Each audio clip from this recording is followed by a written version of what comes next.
республикабызның бүлеге киләчәк сайлауларга көчле һөнәри осталыктагы бердәм группа белән килә.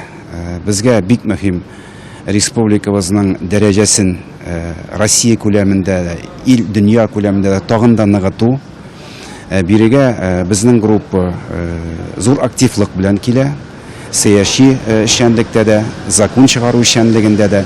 Чөнки республикабыз шулай киң колачлы һәм масштаблы үсештә икән, аның дәрәҗәсе дә, абруе да шуңа тиңдәш булырга тиеш. Исемлек чагыштырылганнан соң 10 көн узгач, Россия Федерациясе үзәк сайлау комиссиясе аларны теркәячәк һәм процедура тәмамлана.